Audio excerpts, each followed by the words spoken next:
पहले आपको ऐसे फैसले के बारे में बताएंगे जिसे डॉग लवर्स अपनी जीत बता रहे हैं। आवारा कुत्ते अब आजाद घूमेंगे, उन्हें शेल्टर होम में नहीं रखा जाएगा। आज सुप्रीम कोर्ट ने नियम और शर्तों के साथ अपने पुराने आदेश को पलट दिया है, लेकिन इस पर कैसे एक नई बहस छिड़ी है वो देखेंगे। फिर आपको आतंक पर पाकिस्तान का इस्लाम वाला ज्ञान दिखाएंगे। पाकिस्तान ये जानना चाहता है कि यूएनएससी में आतंकियों की जो लिस्ट मौजूद है उसमें सारे नाम मुस्लिम समुदाय से क्यों हैं। इसीलिए आज पाकिस्तान का सच से सामना जरूरी है। आज बिहार में प्रधानमंत्री मोदी और राहुल गांधी का सियासी राउंड चल रहा है।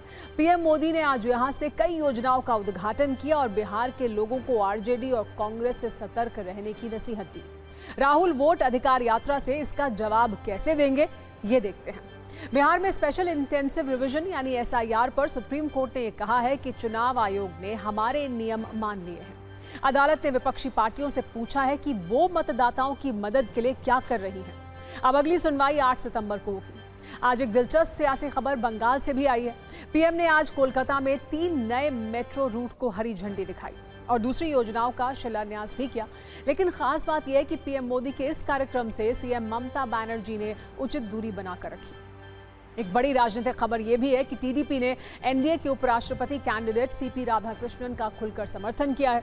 आंध्र के सीएम चंद्रबाबू नायडू के अनुसार राधाकृष्णन देशभक्त हैं और टीडीपी उनके साथ है। उन्होंने कहा कि टीडीपी एनडीए का सहयोगी दल है। विपक्ष सोच भी कैसे सकता है कि वो किसी और को सपोर्ट करेंगे। सत्ता में न्यूज मित्रों के लिए एक टेंशन की खबर भी है। अब तक अगर किसी का ब्लड प्रेशर 120/80 रहता है तो उसे सामान्य बीपी कहा जाता है। लेकिन क्या आप जानते हैं, बीपी मापने के ये मानक अब बदल दिए गए हैं। आज इस पर भी हमारी एक दिलचस्प कुंजी तैयार है। लेकिन सत्ता की शुरुआत आज उस खबर के साथ जो इस वक्त पूरे देश में ट्रेंड कर रही है। सोसाइटी के व्हाट्सएप ग्रुप से सोशल मीडिया के अलग अलग प्लेटफॉर्म तक इसी खबर पर लोगों के बीच विमर्श छिड़ा हुआ है, जिसमें बहुत चिंगारियां हैं। ये खबर है देश के उन आवारा कुत्तों से जुड़ी हुई जो एक बार फिर सड़कों पर आजाद घूमेंगे। ये ऐसा मुद्दा है जिस पर कुछ दिन पहले तक डॉग लवर्स दुखी थे और वो लोग खुश थे जो आवारा कुत्तों के आतंक के शिकार हुए। लेकिन आज सुप्रीम कोर्ट के एक फैसले से हालात और जज्बात दोनों बदल गए हैं। आज सुप्रीम कोर्ट ने आवारा कुत्तों को लेकर एक ऐसा फैसला सुनाया है जिसे लेकर डॉग प्रेमी क्लब में तो भरपूर जश्न का माहौल है, लेकिन वो लोग जरूर मायूस होंगे जो डॉग बाइट्स के पीड़ित हैं, जिन्हें आवारा कुत्तों ने सड़कों पर दौड़ा कर काटा है। और इन दुखी लोगों में वो भी शामिल होंगे जिनके अपने रेबीज की वजह से दुनिया में नहीं है। आज आवारा कुत्तों पर कोर्ट ने अपने पुराने फैसले को लगभग पलट दिया है और इसे डॉग लवर्स अपनी जीत बता रहे हैं। 11 अगस्त को अदालत ने दिल्ली एनसीआर के सभी आवारा कुत्तों को शेल्टर होम में रखने का निर्देश दिया था। लेकिन आज कोर्ट ने कहा है कि जब आवारा कुत्ते शेल्टर होम में नहीं जाएंगे।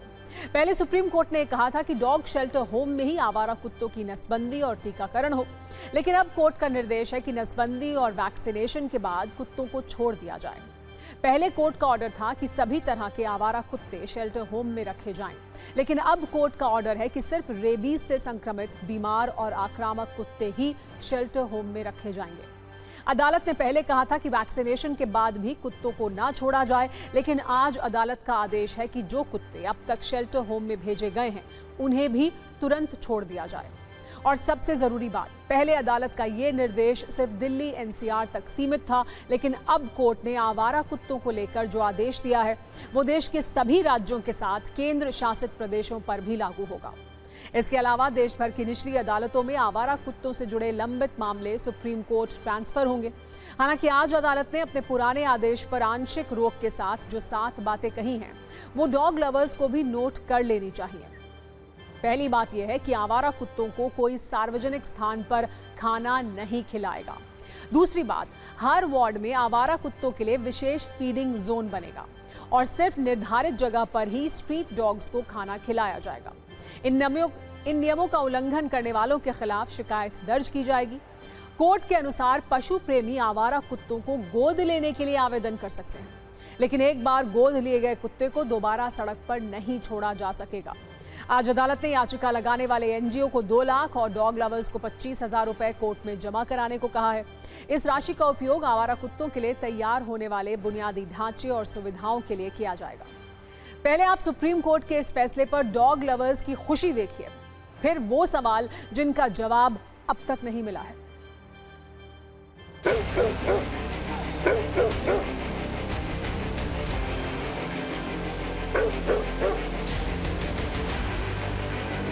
अच्छा ऑर्डर है।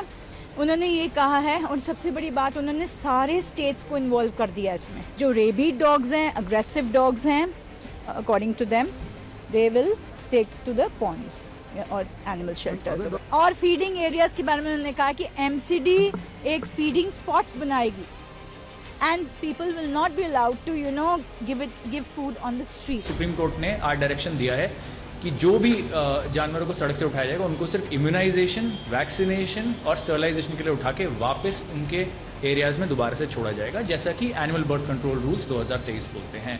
पूरे केस का जड़ यही है कि लोग शिकायत कर रहे थे कि कुत्ते काट रहे हैं, तो मैं सहमत हूँ कि वो काट रहे थे, और मैं ये भी कह रही हूँ कि वजह ये है। तो अगर फैसला ये हुआ कि उनको अपनी जगह में वापस डाला जाए एज पर द रूल्स, तो ये तो बहुत ही साइंटिफिक फैसला हुआ है और मैं बहुत खुश हूँ इस पर। बहुत ही अच्छा फैसला है ये एनिमल वेलफेयर के लिए, ह्यूमन काइंडनेस के लिए जो कि सबसे ज़रूरी है, और सभी डॉग लवर्स के लिए, सभी एनिमल लवर्स के लिए। अभी जीत हमारी कंप्लीट हुई नहीं है। मैं मानती हूँ कि इनके पॉपुलेशन के कारण काफ़ी जगह प्रॉब्लम्स चल रही हैं और वो बैलेंस लाना बहुत ज़रूरी है। और बैलेंस कैसे आ सकता है? जब हम उनकी पॉपुलेशन स्टरलाइजेशन से कंट्रोल करें। कोर्ट ने आवारा कुत्तों को लेकर जो ऑर्डर जारी किया है उससे डॉग लवर्स तो खुश हैं, लेकिन अब भी ऐसे कई सवाल हैं जिनका जवाब डॉग प्रेमी क्लब के पास भी नहीं है। कोर्ट के निर्देश का एक पॉइंट है कि सिर्फ रेबीज से संक्रमित और आक्रामक कुत्ते ही शेल्टर होम में रखे जाएंगे, लेकिन ये तय कैसे होगा कि कौन सा कुत्ता आक्रामक है? ये कौन बताएगा कि आक्रामक और खतरनाक कुत्तों की परिभाषा क्या है? सवाल ये भी है कि आवारा कुत्तों में हिंसक कुत्तों की पहचान कैसे होगी, और अगर वैक्सीनेशन के बाद भी आवारा कुत्ते ने किसी को काट लिया तो उसकी जिम्मेदारी कौन लेगा? जवाबदेही किसकी होगी? इस सवाल के साथ हम आपको एक वीडियो भी दिखाते हैं जिसमें एक डॉग लवर सड़क पर खड़े कुत्ते को खाना खिलाने लगता है। कुत्ता भी उसके पास जाता है और सिर झुकाकर खड़ा हो जाता है। क्या कुत्ते के इस व्यवहार को देखकर कोई ये कह सकता है कि आक्रामक है और किसी भी वक्त हमला कर सकता है? तभी अगले पल कुछ ऐसा होता है जिसका अंदाजा शायद इस शख्स को भी नहीं था। इसीलिए सवाल है कि ये तय कैसे होगा कि कौन सा आवारा कुत्ता आक्रामक है और कौन सा नहीं है। हम आपको कुछ और वीडियो भी दिखाते हैं, और ये वीडियो भी डॉग लवर्स से कुछ जरूरी सवाल पूछ रहे हैं।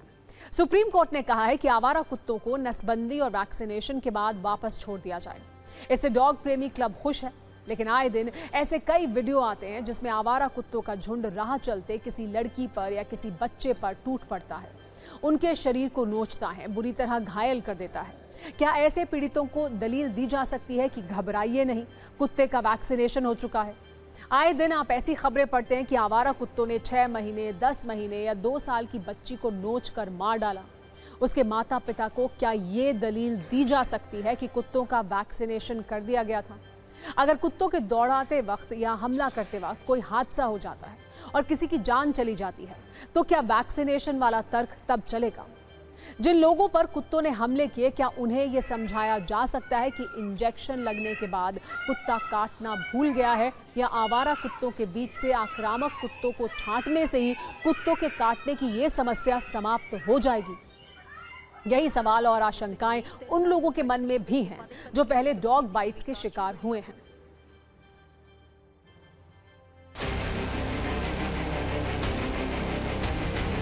हमारे साथ वो लोग हैं जो पीड़ित लोग हैं, जो कि डॉग बाइट के शिकार हैं, या सुबह से सुप्रीम कोर्ट के फैसले के एक एक पॉइंट पर नजर बनाए हुए थे। ये देखिए, इनके हाथ में जो बैंडेज बना हुआ है, कुत्ते ने काटा था। क्या कहेंगी आप जो आज फैसला आया है? मैंने ना यही बोला कि भाई जो अगर जिनको प्यार है बाहर जाके खाना खिलाओ, क्योंकि यहाँ पर बच्चों के लिए खतरा है, हमारे लिए भी। जब हम जिसको काट सकते हैं तो बच्चों का क्या होगा?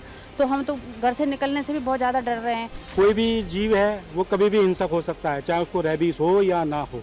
तो ये बहुत बड़ा हमारे लिए सिक्योरिटी का पर्पस है। कभी भी कोई भी जीव जंतु किसी भी वक्त अटैक कर सकता है। पहले तो फीडिंग पॉइंट्स रेजिडेंशियल एरिया से काफ़ी दूर होना चाहिए। शेल्टर बनेगा तो अच्छा ही रहेगा, क्योंकि यहाँ पे ना जो हेट करते हैं डॉग से या जिनको डर है डॉग से, वो लोग उनको मार मार के भी भगाते हैं, गार्ड्स भी भगाते हैं। तो इस तरह से जो मैं चाहती हूँ, मतलब मुझे लगता है कि जो डॉग से प्यार करते हैं ना, उनको अच्छा नहीं लगता होगा ऐसे मारते हो। मुझे भी नहीं अच्छा लगता ऐसे मार के भगाया जाए। और हमें क्या पता कि इसको रेबीज है कि नहीं है और ये वैक्सीनेटेड है कि नहीं है? ये तो हमको नहीं पता, हम एक एक कुत्ते को चेक करने तो जाएंगे नहीं, वो कार्ड लेके तो नहीं घूमेगा ना अपने साथ डॉगी। ये बताइए। मेरा ये कहना है कि फीडिंग पॉइंट होने ही नहीं चाहिए। जैसे पहले से जैसे कुत्ते पलते आ रहे हैं, जो उनका नेचुरल सर्वाइवल इंस्टिंक्ट है, उनको उसी तरीके से रहने देना चाहिए। और शेल्टर होम बनने जरूरी है, जो कहा फीडिंग पॉइंट बनाया जाए वही वो सही है। वैसे ऐसे सवाल फीडिंग जोन को लेकर भी हैं जो आवारा कुत्तों के लिए बनाए जाएंगे। कोर्ट का निर्देश है कि आवारा कुत्तों के खाने के लिए फीडिंग जोन बनेंगे, लेकिन सवाल यह है कि क्या ये फीडिंग जोन रिहायशी इलाकों से दूर होंगे? इसका चयन लोकल अथॉरिटी कैसे करेगी? कोर्ट का संदेश स्पष्ट है, आवारा कुत्तों को खाना फीडिंग जोन में ही खिलाया जाएगा। लेकिन सवाल यह है कि क्या डॉग लवर्स फीडिंग जोन में खिलाने जाएंगे खाना, और ये निर्देश वो मानेंगे? हमारा नजरिया है स्ट्रे डॉग से प्रेम का सही तरीका यह है कि उन्हें गोद लिया जाए और खुद अपनी जिम्मेदारी पर पाला जाए, लेकिन शायद जिम्मेदारी कोई लेना नहीं चाहता है। अब वक्त हो चला है आतंक प्रेमी पाकिस्तान की नई चाल को एक्सपोज करने का। जो पाकिस्तान आज की तारीख में आतंक के कई आकाओं का सेफ हाउस है, जिस पाकिस्तान की सेना पर आतंकियों के साथ मिलकर षड्यंत्र करने के आरोप लगते रहते हैं, जिस पाकिस्तान की पूरी व्यवस्था आतंकियों का आतंकियों के लिए और आतंकियों के द्वारा शासन पर आधारित है, वो आतंकवाद पर धार्मिक ज्ञान दे रहा है। वैसे ये भी हैरानी की बात है कि जो पाकिस्तान धर्म के नाम पर आतंकवाद का धंधा करता है, वो धर्म वाला ज्ञान दे रहा है। मतलब ये कि इस्लाम का नाम लेकर पाकिस्तान आतंकवाद को बचा रहा है। पूरी कहानी को विस्तार से समझिए। आज से 2 दिन पहले 20 अगस्त को संयुक्त राष्ट्र सुरक्षा परिषद में एक मीटिंग हुई थी। इस बैठक में पाकिस्तान ने आतंकवाद पर धर्म वाला ये कार्ड चला है। इस मीटिंग का विषय था आतंकवादी कृत्यों से अंतर्राष्ट्रीय शांति और सुरक्षा को खतरा। हैरानी की बात यह है कि इस मीटिंग में पाकिस्तान को भी न्योता दिया गया था। इस्लाम के नाम पर आतंकवादियों को बचाने में जुटे पाकिस्तान ने सारी हदें पार करते हुए संयुक्त राष्ट्र की आतंकियों की सूची पर ही सवाल उठा दिया। संयुक्त राष्ट्र में पाकिस्तान के राजदूत आसिम इफ्तिखार ने कहा कि संयुक्त राष्ट्र की आतंकवादी सूची में सारे आतंकी मुस्लिम ही क्यों हैं? इस लिस्ट में कोई भी गैर मुस्लिम नाम क्यों नहीं है? ये भी कहा कि ये समझ में नहीं आता है और वास्तव में अस्वीकार्य है कि सुरक्षा परिषद की आतंकवाद की सूची में हर नाम मुसलमान है। दूसरी जगहों पर हिंसक चरमपंथी जांच से बच जाते हैं। लिस्ट में कोई गैर मुस्लिम क्यों नहीं है? इस्लाम और मुसलमानों को खतरनाक रूप से कलंकित किया जा रहा है। अंतर्राष्ट्रीय मंच पर आतंकवाद पर आतंकिस्तान कहे जाने वाले पाकिस्तान की बेशरम पंथी सुनिए। उसके बाद आज पाकिस्तान की पूरी सत्ता को कुछ उदाहरण के साथ ये बताएंगे कि लिस्ट में ज्यादातर नाम पाकिस्तानी आतंकियों के ही क्यों हैं। इस्लाम के नाम पर धार्मिक ज्ञान देने वाले पाकिस्तान को आज कुछ ऐसे लोगों से परिचय कराने की जरूरत है जो पाकिस्तान में आतंक के पोस्ट बॉय बन चुके हैं, जिनका नाम पूरी दुनिया में कुख्यात है। पाकिस्तान को विचार करना चाहिए कि संयुक्त राष्ट्र की लिस्ट में सिर्फ इन्हीं लोगों के नाम क्यों हैं। खूंखार आतंकी संगठन लश्कर तैयबा का मुखिया हाफिज सईद सबसे बड़ा नाम है। ये पाकिस्तान में वीआईपी की तरह रहता है, रैली करता है। इसके समर्थन में सैकड़ों लोग रैली में आते हैं। पाकिस्तान की पूरी सत्ता इसके लिए सेफ हाउस का प्रबंध करती है। एक और नाम है मौलाना मसूद अजहर। ये जैश ए मोहम्मद का चीफ है। आपको याद होगा ऑपरेशन सिंदूर में इसके खिलाफ कड़ी कार्रवाई हुई थी। इसके मुख्यालय को मिट्टी में मिला दिया गया था। और भी नाम है सैयद सलाउद्दीन जो हिजबुल मुजाहिदीन का है, लश्कर तैयबा का आतंकी तलहा सईद जो हाफिज सईद का बेटा है, लश्कर तैयबा का एक और आतंकी सैफुल्लाह कसूरी है। पाकिस्तान के लिए ध्यान देने वाली बात यह है कि इनका नाम आतंकियों की लिस्ट में धर्म की वजह से नहीं बल्कि कर्म की वजह से है, लेकिन पाकिस्तान ये मानने को तैयार नहीं है। आप सुनिए पाकिस्तान के सेना प्रमुख खुद कैसे धर्म के नाम पर नफरत फैलाते हैं। संयुक्त राष्ट्र में पाकिस्तान के राजदूत के ऐसे बयान को सुनकर हो सकता है आपको आश्चर्य हो रहा होगा, क्योंकि पाकिस्तान इस तरह की बातें कर रहा है, वो भी अंतर्राष्ट्रीय मंच पर। आज पाकिस्तान के सत्ताधीशों से ये सवाल पूछना चाहिए कि क्या आतंकवाद का धर्म होता है। आपको बता दें, आतंकवादी धर्म के आधार पर तय नहीं होते हैं, बल्कि उनके आतंकी हमलों का रिकॉर्ड, उनकी टेरर फाइल, उनका टेरर चरित्र, उनकी आतंकी हिस्ट्री ही इसका आधार होता है। कुछ देर के लिए आप ये भी सोचिए कि संयुक्त राष्ट्र में पाकिस्तान के राजदूत ऐसे बयान देकर किसे बचा रहे हैं, किसे पनाह दे रहे हैं। पाकिस्तान में मौजूद सभी आतंकियों को बचाया जा रहा है। आज भी पाकिस्तान में 150 से ज्यादा सक्रिय आतंकी संगठन हैं। पाकिस्तान के अवैध कब्जे वाले कश्मीर में 15 आतंकी ट्रेनिंग कैंप हैं, 25 से ज्यादा टेरर लॉन्च पैड हैं। हाफिज सईद और मसूद अजहर जैसे आतंकी भी पाकिस्तान में मौजूद हैं। एक अनुमान के अनुसार पाकिस्तान में 30,000 से 40,000 तक आतंकी हो सकते हैं। हालांकि इसकी पुष्टि नहीं हुई है, लेकिन इस दावे को आप इससे भी मजबूत समझ सकते हैं कि पाकिस्तानी सेना ने हाल ही में ये दावा किया था कि पाकिस्तान में आतंकवादी हर गली में मौजूद हैं। सत्ता में अब वो खबर जो आपकी सेहत की सत्ता से जुड़ी है।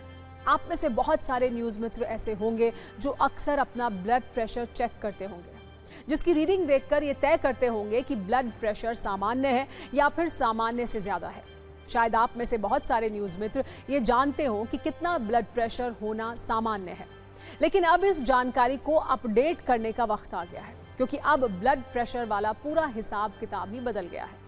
अब 120/80 ब्लड प्रेशर भी सामान्य की श्रेणी में नहीं है, क्योंकि यहाँ से आपकी सेहत के लिए संकट शुरू हो जाएगा। अमेरिकन हार्ट एसोसिएशन ने ब्लड प्रेशर की नई गाइडलाइंस जारी की हैं, जिसमें सामान्य ब्लड प्रेशर की सीमा को पहले से कम कर दिया गया है। इससे पहले 2017 में अमेरिकन हार्ट एसोसिएशन ने सामान्य ब्लड प्रेशर की सीमा तय की थी, जिसके मुताबिक सिस्टोलिक बीपी, जिसे आम बोलचाल की भाषा में ऊपरी ब्लड प्रेशर कहा जाता है, उसकी सामान्य रीडिंग 120 तक थी। लेकिन नई गाइडलाइंस के मुताबिक इसे 115 से 119 तक सीमित कर दिया गया है। इसी तरह डायस्टोलिक बीपी की सामान्य लिमिट को 70 से 79 के बीच कर दिया गया है। अमेरिकन हार्ट एसोसिएशन का तर्क है कि कई गंभीर बीमारियों के खतरे से बचने के लिए बढ़ते ब्लड प्रेशर को वक्त रहते कंट्रोल कर लेना जरूरी है। अगर आप ऐसा नहीं करते हैं तो न्यूरो, हार्ट और किडनी से जुड़ी कई बीमारियां हो सकती हैं। इसीलिए आप भी ब्लड प्रेशर का ये नया हिसाब किताब नोट कर लीजिए। नई गाइडलाइन के मुताबिक अगर आपका सिस्टोलिक बीपी 130 से ज्यादा है और डायस्टोलिक बीपी 80 से ज्यादा है तो आप हाइपरटेंशन की पहली स्टेज पर हैं। इसी तरह अगर ब्लड प्रेशर 140/90 से ज्यादा है तो ये हाइपरटेंशन की दूसरी स्टेज है। ब्लड प्रेशर अगर 180/120 से ज्यादा है तो इसे आप हेल्थ इमरजेंसी की तरह लें। बीपी को लेकर आई इन नई गाइडलाइंस में हाइपरटेंशन के मरीजों के लिए कई सुझाव भी दिए गए हैं, जो आपको जरूर जान लेने चाहिए। इनके मुताबिक अगर ब्लड प्रेशर 120 से 139 है तो आपको लाइफस्टाइल में तुरंत बदलाव करने की जरूरत है। अगर 3 महीने तक इससे फायदा ना हो तो दवा शुरू की जा सकती है। अगर आपका बीपी अक्सर 140 से ज्यादा रहता है तो ब्लड प्रेशर को कंट्रोल करने वाली दवा लेने की तुरंत जरूरत है। अगर सिस्टोलिक ब्लड प्रेशर 180 से ज्यादा होता है तो इसे इमरजेंसी समझें और तुरंत अस्पताल पहुंचें।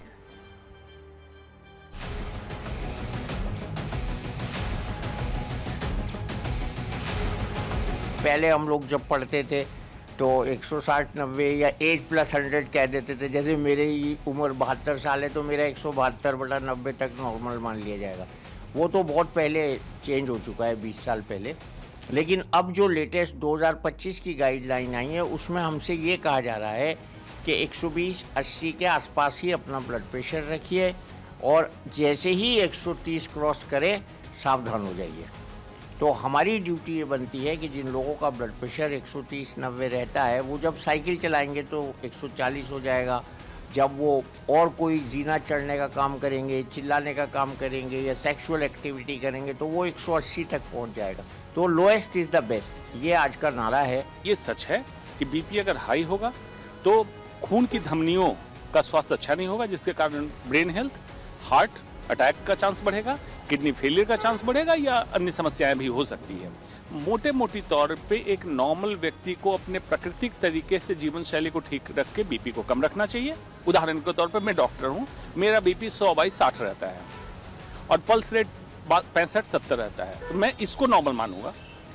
बनिस्बत की मैं 140 करके उसको कम करूँगा, कहूँ कि मैं नॉर्मल हो गया। तो जो स्वस्थ हैं इसको रखें और जिनको किसी भी तरह की समस्या है जैसे brain health, heart disease, hypertension, diabetes, उनको स्ट्रिक्ट एज पर नॉर्म्स जो गाइडलाइन डिवाइस होता है उससे अपने डॉक्टर से मिलकर अपनी दवाओं का बैलेंस उचित रखें ताकि उनका बीपी शूट ना करे और किसी तरह की अनहोनी ना हो। ब्लड प्रेशर को लेकर बने इस नए हिसाब किताब ने बहुत कुछ बदल दिया है। इस बदलाव ने अमेरिका में करीब 3 करोड़ लोगों को हाइपरटेंशन के मरीज की कैटेगरी में पहुंचा दिया है। इन नए मानकों के मुताबिक भारत में भी हाइपरटेंशन के मरीजों की संख्या 20 से 30% तक बढ़ सकती है। यहाँ हमारे न्यूज मित्रों के मन में एक सवाल जरूर होगा, आखिर ब्लड प्रेशर वाला गणित अचानक क्यों बदल दिया गया?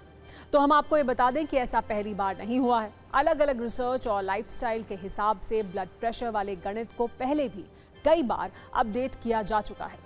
1960 की गाइडलाइंस के मुताबिक 120 से 159 तक के बीपी को प्री हाइपरटेंशन और 160 से ज्यादा को हाइपरटेंशन की श्रेणी में रखा गया था। 1977 में अपडेट किया गया इसे। प्री हाइपरटेंशन की लिमिट को घटाकर 139 तक कर दिया गया।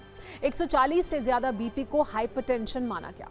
इन मानकों को अमेरिकन हार्ट एसोसिएशन ने 2017 में एक बार फिर अपडेट किया, जब 129 तक के सिस्टोलिक को प्री हाइपरटेंशन और 130 से ज्यादा को हाइपरटेंशन माना गया। इसमें सबसे खास बात यह है कि 1960 के बाद ऐसा पहली बार है जब सामान्य बीपी की रीडिंग को कम किया गया हो। पहली बार इस लिमिट को 120 से कम किया गया है। ब्लड प्रेशर का ये बदला हुआ पूरा हिसाब किताब को आपने देख लिया है, लेकिन यहाँ एक सवाल और उठता है कि इस नए बीपी चार्ट के पीछे वाकई आपकी सेहत वाली चिंता है या फिर इसके पीछे दवा कंपनियों वाला एंगल भी है।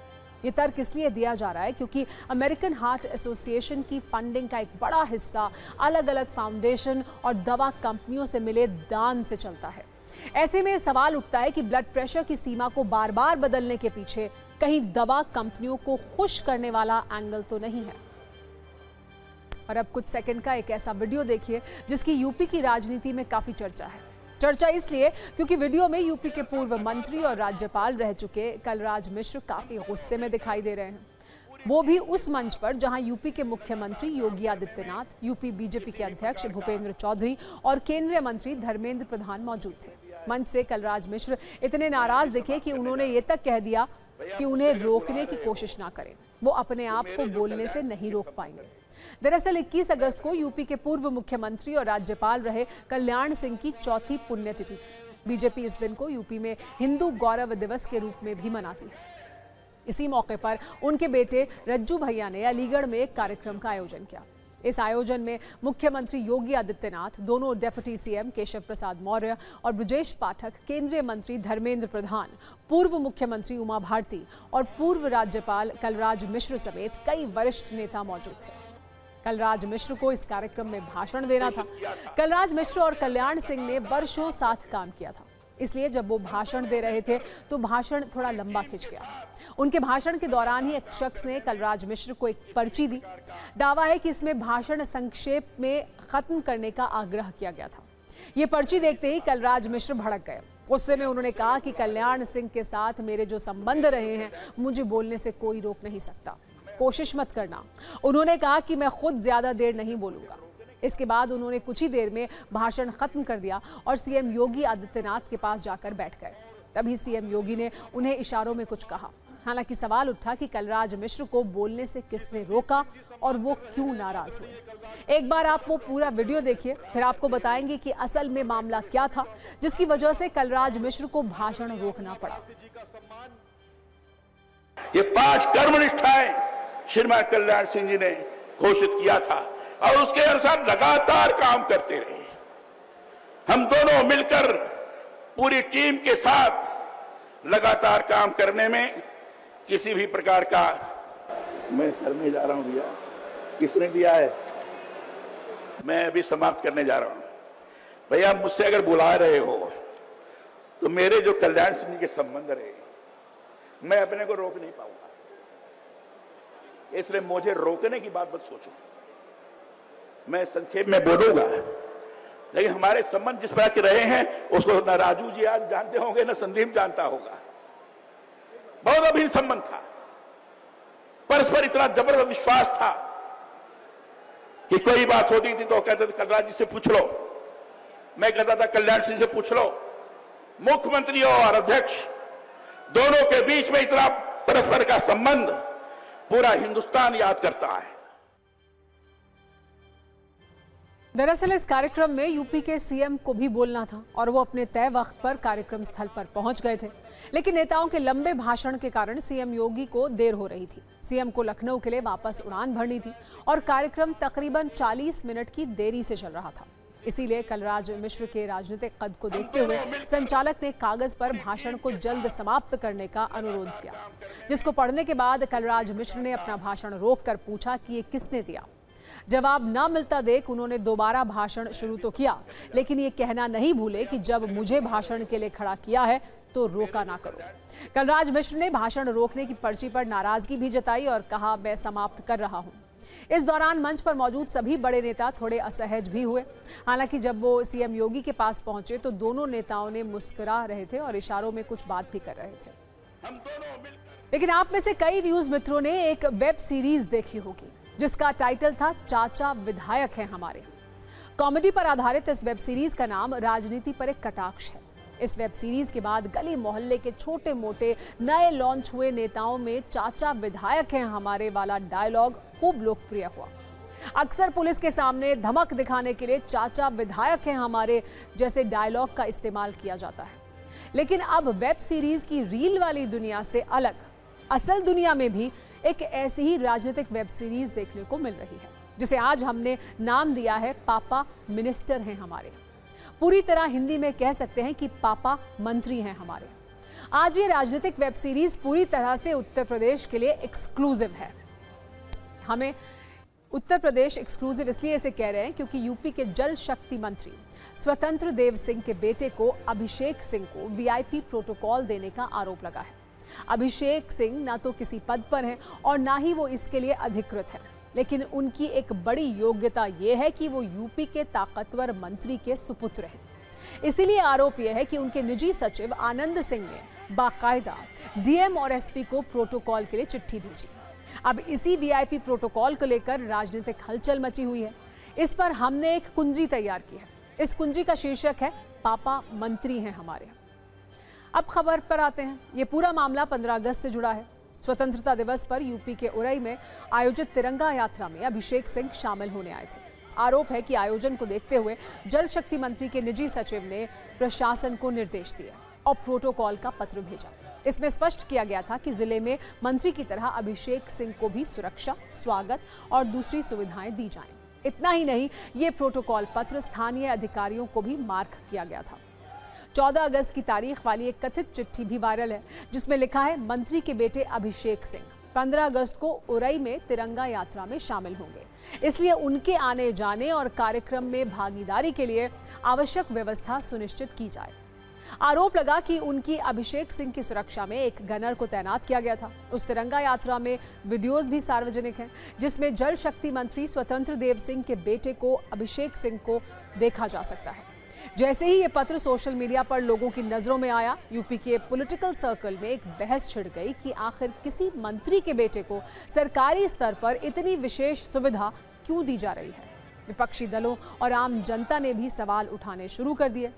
ये चर्चा होने लगी कि क्या इस तरह से सरकारी मशीनरी का इस्तेमाल करके अभिषेक सिंह के लिए माहौल बनाने की कोशिश की जा रही है, खासकर तब जब वो खुद किसी पद पर नहीं है। हंगामा बढ़ा तो इस सीन में यूपी के अधिकारी भी आए। जालौन के डीएम राजेश कुमार पांडे और एसपी डॉक्टर दुर्गेश कुमार से जब TV9 ने इस प्रोटोकॉल के बारे में पूछा तो डीएम ने बताया कि प्रोटोकॉल सिर्फ अधिकृत व्यक्ति को दिया जाता है। एसपी डॉक्टर दुर्गेश कुमार ने बताया कि जो सुरक्षा के लिए अधिकृत होता है, उन्हें सुरक्षा प्रोटोकॉल के अनुसार ही दी जाती है। जो अधिकृत की श्रेणी में नहीं आते हैं, उन्हें किसी प्रकार की सुविधा और सुरक्षा नहीं दी जाती है। यदि कोई सुरक्षा और सुविधा निजी तौर पर लेना चाहता है तो शासन की गाइडलाइन के मुताबिक उसे धनराशि जमा करनी होती है। वैसे इस मामले में अब तक मंत्री स्वतंत्र देव सिंह और उनके पुत्र अभिषेक सिंह का कोई पक्ष सामने नहीं आया है, लेकिन विपक्ष राजनीतिक हमलों की बारिश जरूर कर रहा है।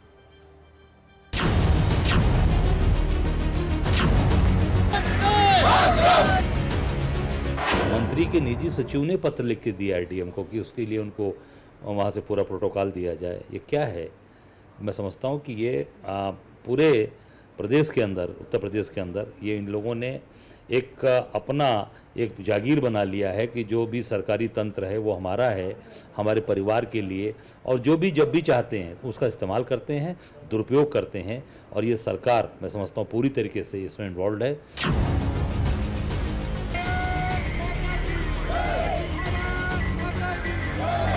ये पत्र अपने आप में ये बता रहा है कि उत्तर प्रदेश में कानून व्यवस्था की क्या हालत है, किस तरह के सरकार के लोग मनमर्जी कर रहे हैं। मुख्यमंत्री, उनके प्रियजन, अधिकारी, उनके घर वाले किस तरीके से सारे प्रोटोकॉल और वीआईपी सुविधाओं का भोग कर रहे हैं। कानून का कोई राज नहीं है। मंत्री जी का अच्छी पहुंच है स्वतंत्र देव जी की, तो उनके लड़के के लिए पूरा उन्हीं की सरकार है, वो उसका उपभोग कर रहे हैं। मशहूर व्यंग्यकार हरिशंकर परसाई ने पगडंडियों का जमाना में लिखा है, जनता सोचती है कि लोकतंत्र उसका है, लेकिन असल में लोकतंत्र नेताओं और उनके कुनबे की पुश्तैनी जागीर बन चुका है। असलियत यही है कि कुर्सी मिलते ही हमारे कई नेता लोकतांत्रिक नहीं बल्कि राजा महाराजा बन जाते हैं। पहले राजकुमारों के लिए सेना रखी जाती थी, अब मंत्री पुत्रों के लिए प्रोटोकॉल और पुलिस का लाव लश्कर खड़ा कर दिया जाता है। और इस व्यवस्था का कीवर्ड होता है पापा मंत्री हैं हमारे या चाचा विधायक हैं हमारे।